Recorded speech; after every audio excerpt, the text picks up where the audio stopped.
of all, we've got to get Diane Farrell to Congress. And Chris Murphy and Joe Courtney, no more Republican rubber stamp Congress. We want somebody who's going to hold this president accountable.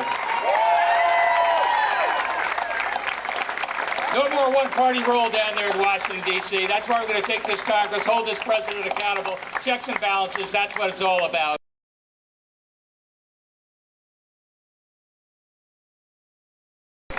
He's talking about a subject that not many people pay attention to in America right now. That's the subject of poverty.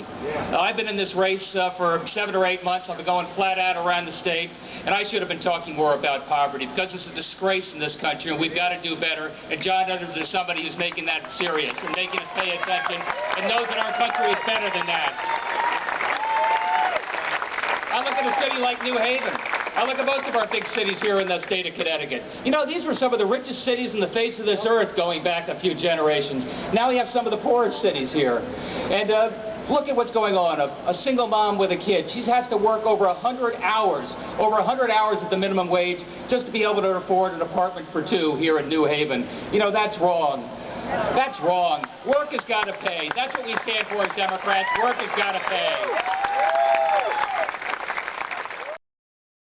Because right now we have the best government the money can buy in Washington, D.C. Who's been paying attention? How many lobbyists are there for each and every congressman in Washington? 63 lobbyists for each and every congressman. Who's going to be down there and fighting for you every day? Diane Farrell will be there, I'll be there, and John Edwards will be there.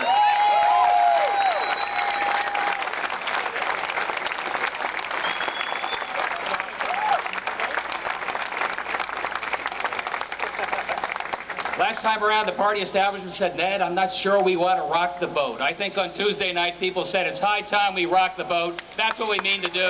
Without further ado, Senator John Edwards.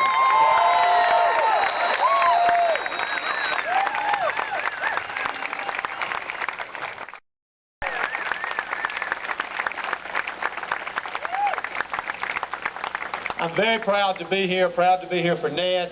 This campaign, including the primary election, is about change. It's what America is hungry for. America no longer wants the same old politics that they've now seen for decades.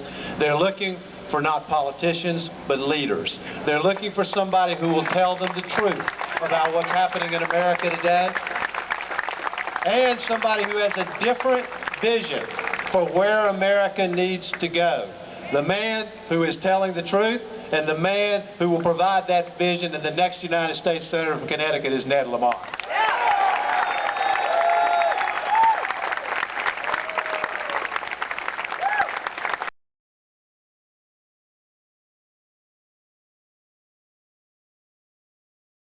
There are a lot of things I've learned over the last 3 years, but one of those things, having spent time in virtually every place in the country, is there's a hunger in America. A hunger to be inspired. People are looking for something big and important to be engaged in, something beyond their own self-interest. We need to give it to them. And I'll tell you something else. The American people understand that national community matters. What we do together matters. What we do about 37 million of our own people who wake up in poverty every single day, it matters. Why? Because it says something about the character of the United States. It says something about who we are as a people.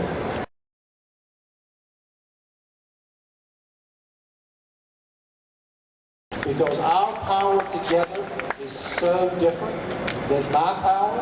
Our power to change things is so different. It's all of us. It's all of us together. And we can't wait for somebody else to do it. There's too much at stake. I'll end with a line that I borrowed from an extraordinary woman. She passed away a few years ago. She was a social activist, an organizer, and she would end her speeches by saying, you know, the leaders we've been waiting for are us. She's exactly right.